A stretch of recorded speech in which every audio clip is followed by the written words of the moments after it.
Are you worrying? మీరు చింతించుచున్నారా? People worry about health, about their finances. ప్రజలు ఆరోగ్యము, ఆర్థిక విషయాల కోసం చింతించుతున్నారు. Students worry about studies, exams. విద్యార్థులు చదువు, పరీక్షల నిమిత్తము చింతిస్తున్నారు. They worry about their job, relationship. ఉద్యోగము, సంబంధముల విషయంలో చింత కలిగి ఉన్నారు. They worry about their future. భవిష్యత్తు గురించి. And now everyone's worrying about coronavirus.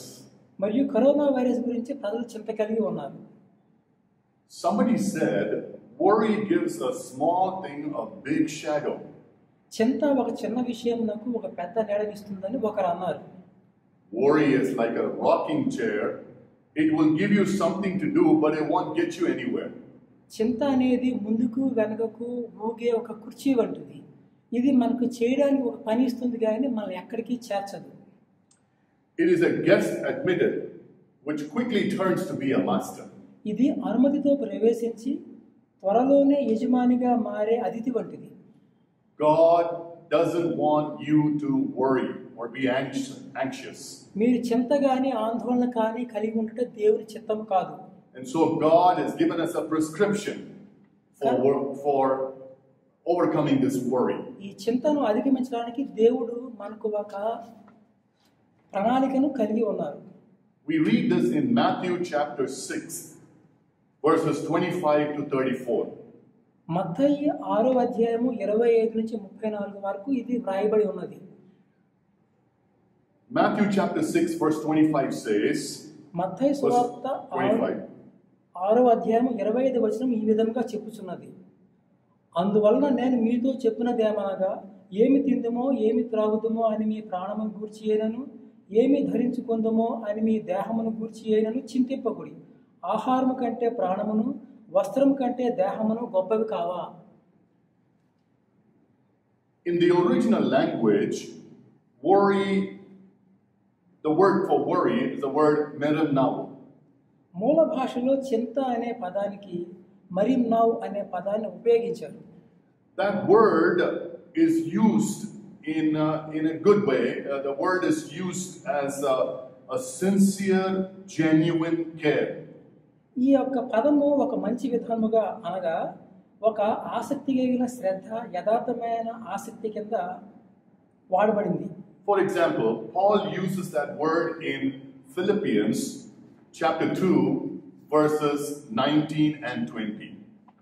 ఉదాహరణకు అపోస్తులైన పౌలు ఫిలిప్పీ 2వ అధ్యాయము 19-25 వచనములలో అతడు ఈ పదమును మంచి అర్థంలో వాడాడు.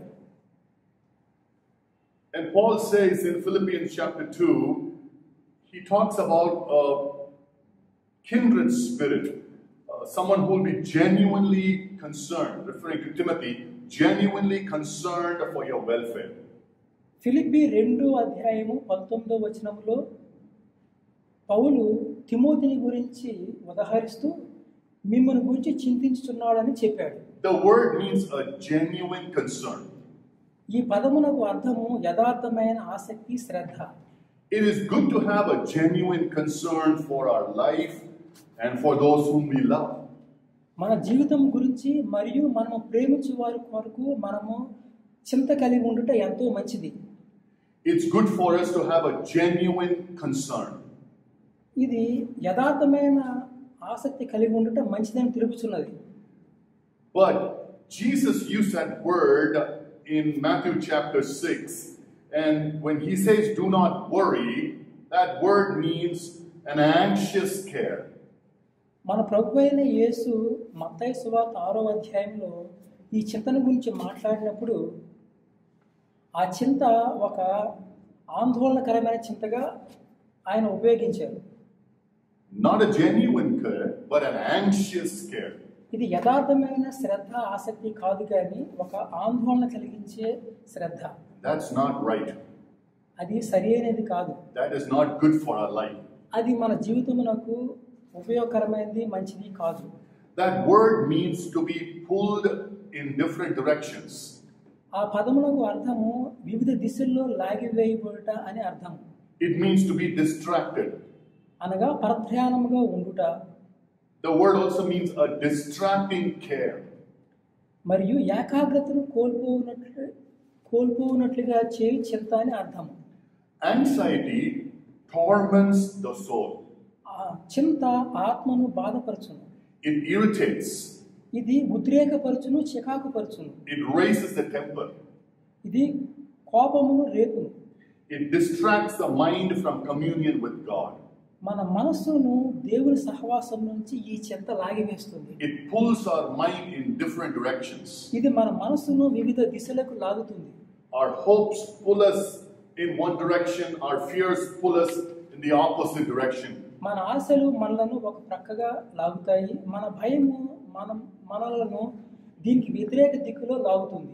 And we are pulled apart. మనము రెండుగా విభజింపబడినట్లుగా లాగబడుతుంటాము. In Latin language, the word for anxiety means to strangle or choke. Latin భాషలో ఈ పదమునకు గల అర్థము త్రొక్కివేయుట లేదా ఊపిరి ఆగునట్లుగా మెడను నొక్కివేయుట అని కలదు. That's why we read in Proverbs chapter 12 verse 25 that anxiety in the heart of a man causes depression. అందుచేత మనము సామెతల గ్రంథము 12వ అధ్యాయము 25వ వచనములో ఒకని హృదయములోని విచారము దాని కృంగజేయును, దయగల మాట దాన్ని సంతోషపెట్టునని చదువుతున్నాము. Anxiety weighs down the heart. ఆందోళన, చింత మన హృదయ భారాన్ని పెంచుతాయి. That's why Peter writes in 1 Peter chapter 5 verses 7 and 8. అందుచే పేతురు తన మొదటి పత్రిక 5వ అధ్యాయము 7-8 వచనములలో ఎలాగ వ్రాశాడు? Cast your care upon him, for he cares for you. ఆయన మిమ్మల్ని గూర్చి చింతించున్నాడు గనుక మీ చింత యావత్తు ఆయన మీద వేయుడి. Peter says in verse 8, be sober, be vigilant, because your adversary the devil walks about like a roaring lion, seeking whom he may devour. మరియు పేతురు 8వ వచనములో నిబ్బరమైన బుద్ధి గలవారై మెలకువగా ఉండుడి, మీ విరోధి అయిన అపవాది గర్జించే సింహము వలె ఎవరిని మృంగుదునా అని వెదుకుచూ తిరుగుచున్నాడు అని వ్రాశారు. Satan is seeking an opportunity to make you be very anxious and also worry. నిన్ను చింతకు గురి చేయాలని సాతాను పన్నాగం పన్ని ఉన్నాడు. That is why the Bible says we must cast our care upon Jesus. అందుకోసము బైబిల్ ఏం చెప్తుందంటే మన చింత యావత్తు యేసు ప్రభువుపై వేయవలెనని. How do we cast our anxiety, our care upon Jesus? మనము యేసునిపై మన చింత ఎలాగ వేయగలము? Two things that I want to talk about today. రెండు విషయముల గురించి ఈ దినమున నేను చెప్పదలుచుకున్నాను. Number 1, focus. Number 2, priority. మొదటి అంశము కేంద్రీకరించుట అనగా గురి నిలుపుట, రెండవ అంశము ప్రాధాన్యత ఇచ్చుట. You see, focus is very important in life. కేంద్రీకరించుట అనగా ఇది చాలా ముఖ్యమైన విషయము మన జీవితాల్లో. For example, when we take photos, we must focus. మనము నిశ్చల చిత్రాలు తీసినప్పుడు మనము దృష్టిని కేంద్రీకరించవలసి ఉన్నది. We must focus, otherwise the picture will be blurred. మనము కేంద్రీకరించకపోతే మన దృష్టిని చిత్రములు అస్పష్టంగా వస్తాయి. We should not allow our eyes to look at a bird flying in the sky and also focus on the flower. మనము ఒక పుష్పమును కేంద్రీకరించి చూస్తున్నప్పుడు అదే సమయంలో ఆకాశంలో ఎగిరే ఒక పక్షి వైపు మనం చూచుటకు మన కన్నులకు మనము అనుమతించరాదు. We cannot multitask when we are focused. మనము మనస్సును కేంద్రీకరించినప్పుడు అన్యమనస్కంగా ఉండలేము. The brain can only focus one thing at a time. మానవ మెదడు ఒకసారి ఒక పని మీద మాత్రమే దృష్టిని కేంద్రీకరింపగలదు. Jesus said in Luke chapter 10 verse 41 about Martha being distracted about many things. లోకా సువార్త 10వ అధ్యాయము 41వ వచనంలో యేసు ప్రభు ఎలా అన్నారు? మార్తా మార్తా, నీవు అనేకమైన పనులను గురించి విచారం కలిగి తొందరపడుచున్నావు, కానీ అవసరమైనది ఒకటే. You are allowing your mind to be pulled in different directions, Martha. Martha, నీవు నీ మనస్సును వివిధ దిశలకు లాగివేయబడుటకు నీవు అనుమతించుచున్నావు. Your focus must not be divided. నీ దృష్టి విభాగింపబడరాదు. Our focus my dear friends, must be on the Lord Jesus Christ. ప్రియ స్నేహితులారా, మన మనస్సును మన దృష్టిని యేసు వైపు మాత్రమే కేంద్రీకరించాలి. We should not allow our minds to be pulled in different directions. మన మనస్సు వివిధ దిశలుగా లాగివేయబడడానికి మనం అనుమతించకూడదు. When the Alaskan pipeline was being built, there were many Texans who went to Alaska to find work on the pipeline. అలస్కాలో pipe నిర్మాణం జరిగినప్పుడు ఆ pipe నిర్మాణంలో పని పొందడానికి టెక్సాస్ వాసులు అక్కడికి వెళ్ళారు.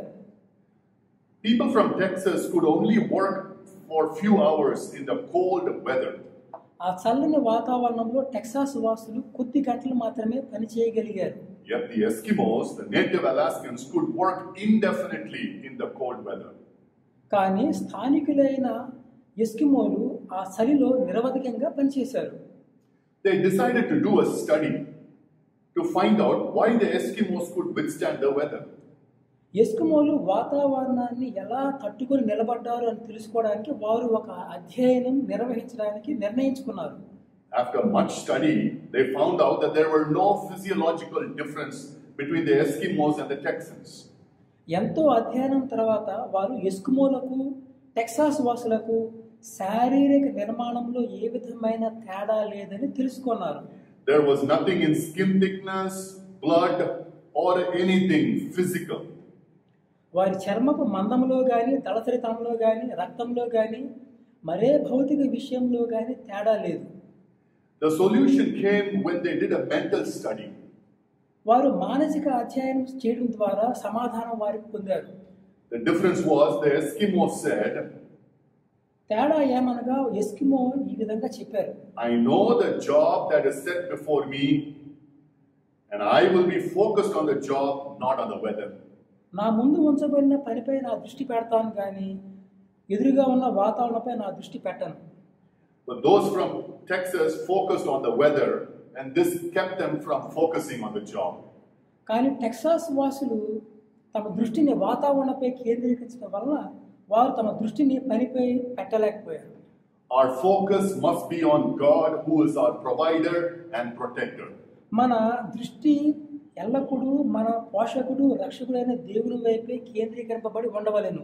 That's why Jesus said in Matthew chapter 6. అందుకోసమే మన ప్రభువైన యేసు మత్తయి సువార్త 6వ అధ్యాయంలో ఇలా చెప్పారు. Verse 26. 22వ వచనంలో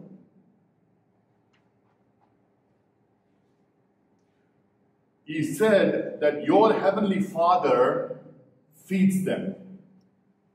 మీ పరలోకపు తండ్రి వాటిని పోషించుతున్నాడు కాడా అన్నారు. Jesus kept repeating that word, your heavenly Father knows.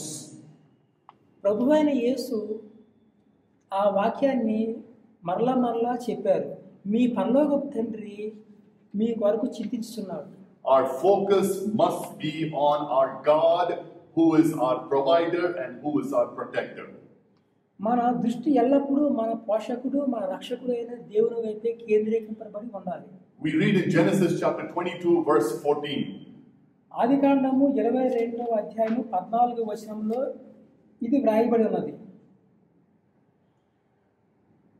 The Lord will provide.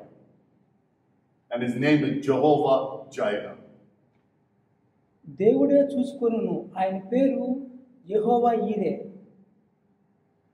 The Lord will provide.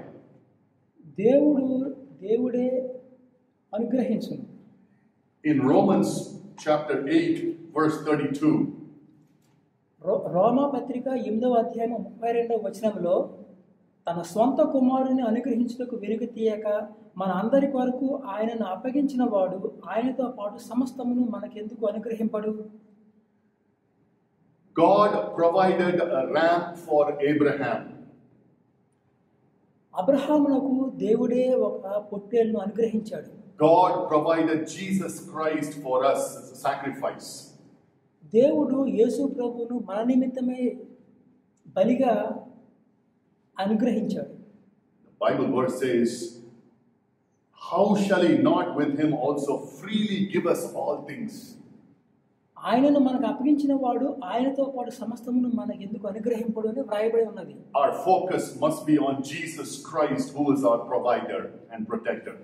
మన దృష్టి ఎల్లప్పుడూ మన పోషకుడు అయిన మరియు రక్షకుడైన యేసు ప్రభు వైపే కేంద్రీకరింపబడి ఉండవలెను. Don't let your mind be pulled apart in different directions. మన మనస్సులను మనము వివిధ దిశలకు లాగివేయబడటానికి మనము అనుమతించరాదు. Focus on Jesus Christ. యేసుపైనే దృష్టి నిలుపవలెను. We read in Psalm 123 verse 2. కీర్తనలు 123 రెండవ వచనంలో ఈ విధంగా ఉన్నది. దాసుల కనులు తమ యజమానుని చేతుతట్టును, దాసి కనులు తన యజమానురాలి చేతుతట్టును చూచినట్లు మన దేవుడైన యెహోవా మనలను కరుణించు వరకు మన కన్నులు ఆయన తట్టు చూచుచున్నవి. Our eyes must be focused only on Jesus Christ. మన కన్నులు ఎల్లప్పుడూ మన ప్రభు అయిన యేసు వైపే కేంద్రీకరింపబడి ఉండవలెను. When our focus is on Jesus Christ, మన దృష్టి ఎప్పుడైతే యేసు ప్రభుపై కేంద్రీకరింపబడి ఉంటుందో we will give priority to his word and prayer in our lives. ఆయన యొక్క వాక్యమునకు ఆయన ప్రార్థనకు మనము ప్రాధాన్యత ఇస్తాము. And that is why Jesus said in Matthew chapter 6, మత్తయి 6వ అధ్యాయంలో యేసు ప్రభు ఎలా చెప్పారు? seek first the kingdom of God and his righteousness, and all these things will be given unto you. 33వ వచనములో కాబట్టి మీరు ఆయన రాజ్యమును నీతిని మొదట వెదుకుడి, అప్పుడు అవన్నీ మీకు అనుగ్రహింపబడును. When we focus on Jesus Christ, we will give priority to his word and to prayer in our lives. మనం ఎప్పుడైతే యేసు ప్రభువునకు ప్రాధాన్యత ఇస్తామో మనము ఆయన వాక్యమునకు ప్రార్థనకు ప్రాధాన్యత ఇస్తాము. God's word will take priority in our lives. Prayer will take priority in our lives. మన జీవితములలో ఆయన వాక్యమునకు ప్రార్థనకు మనం ప్రాధాన్యత ఇస్తాము. The word first means first in time, in place, order and importance. First. ఇక్కడ మొదట అను వ్రాయబడిన పదమునకు అర్థము మన సమయములో మొదటి స్థానము, మన స్థలములో మొదటి స్థానం అని అర్థము. Jesus also said in Matthew chapter 6, మత్తయి సువార్త 6వ అధ్యాయంలో యేసు ప్రభు ఇలాగా చెప్పారు. look at the birds, look at the flowers. Are you not much more valuable than they? ఆకాశ పక్షులను చూడి, అవి విత్తవు కోయవు మరియు పుష్పములను గూర్చి చూడుడి, అవి ఎలా ఎదుగుతున్నావో ఆలోచించాలని ఆయన చెప్పారు. God takes care of the birds. God takes care of flowers. And if he does that, he will take care of you. దేవుడు ఆకాశ పక్షుల ఎడలను పుష్పముల ఎడలను ఆసక్తి కలిగి ఉండగా మిమ్మల్ని గురించి ఆయన మరి శ్రేష్టముగా చింతించరా? How much more valuable are you than birds and flowers? ఆకాశ పక్షుల కంటే పుష్పముల కంటే మీరు ఎంత శ్రేష్ఠులు? You are a child of the living God if you have accepted Jesus Christ as your personal savior. యేసుక్రీస్తును మీ వ్యక్తిగత రక్షకుడిగా మీరు అంగీకరించినట్లయితే మీరు అత్యధికమైన శ్రేష్ఠత కలవారు. He will take care of you. మీరు ఆయన బిడ్డలు, ఆయన మీ యొక్క అవసరాలన్నీ తీర్చును. Focus on Jesus Christ. యేసుపై మీ దృష్టిని కేంద్రీకరించండి. Your priority should be his word and prayer. మీ యొక్క ప్రాధాన్యత ఎల్లప్పుడూ ఆయన వాక్యమందును ప్రార్థన యందునే ఉండవలెను. That happens, you will not worry, you will not be anxious.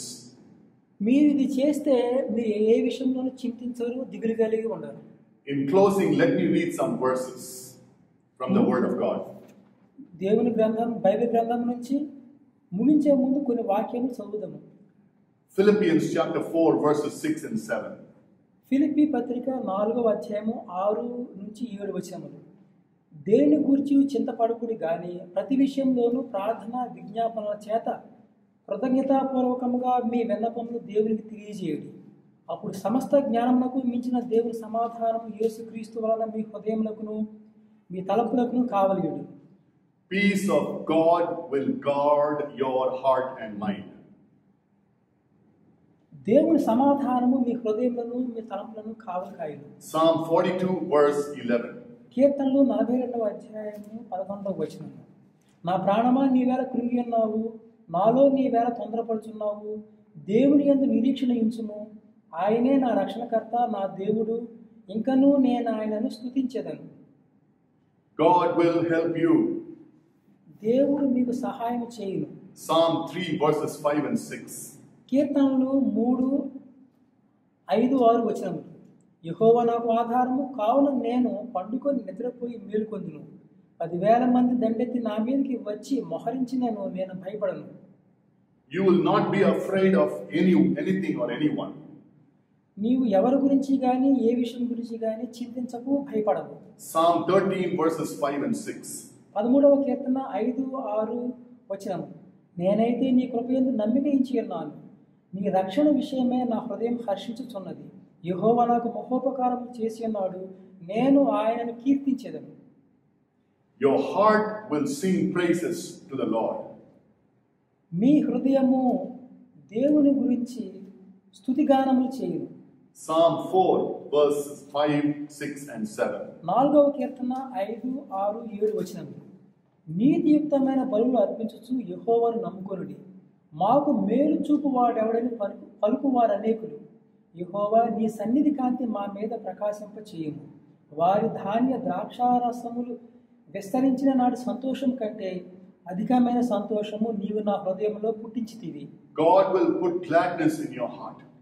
దేవుడు మీ హృదయంలో సంతోషమును ఇచ్చును. You will lie down in peace and sleep. మీరు నెమ్మదితో పరుండి నిద్రించెదరు. In spite of all what you see and hear now, you will be happy and joyful in the Lord.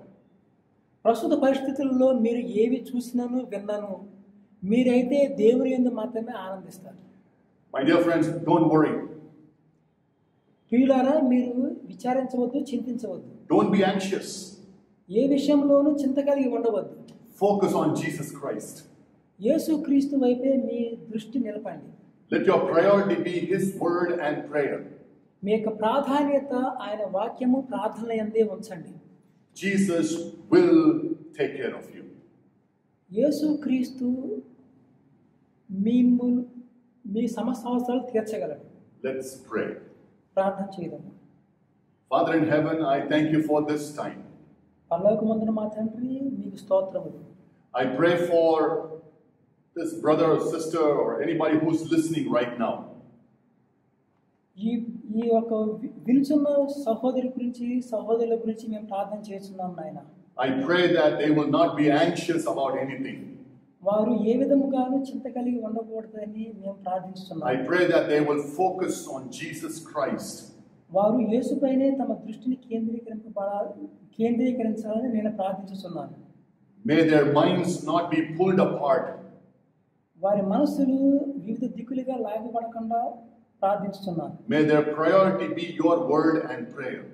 వారి ప్రాధాన్యత వాక్యము, ప్రార్థన అయి ఉన్నట్లుగా ప్రార్థిస్తున్నాను. And if there is anyone who has not accepted you as their personal savior, may they receive Jesus Christ into their heart. ఎవరైనా మిమ్మల్ని తమ రక్షకుడిగా అంగీకరించినట్లయితే వారు మిమ్మల్ని తమ హృదయంలోనికి ఆహ్వానించినట్లుగా ప్రార్థిస్తున్నాను. May they look up to the cross of Calvary for forgiveness of their sins. తమ పాప క్షమాపణ నిమిత్తం వారు కల్వరి శిలువ వైపు తన కనులెత్తినట్లుగా ప్రార్థిస్తున్నాను. Oh, may they trust in Jesus with all of their heart. వారు తమ పూర్ణ హృదయంతో యేసుని అంగీకరించాలని. Bless each and every one who listens to this video, Lord. ఈ వీడియోను వినుచున్న ప్రతి ఒక్కరిని దీవించి ఆశీర్వదించమని In Jesus' name I pray. యేసుక్రీస్తు నామమున ప్రార్థిస్తున్నాం తండ్రి. Amen. ఆమేన్.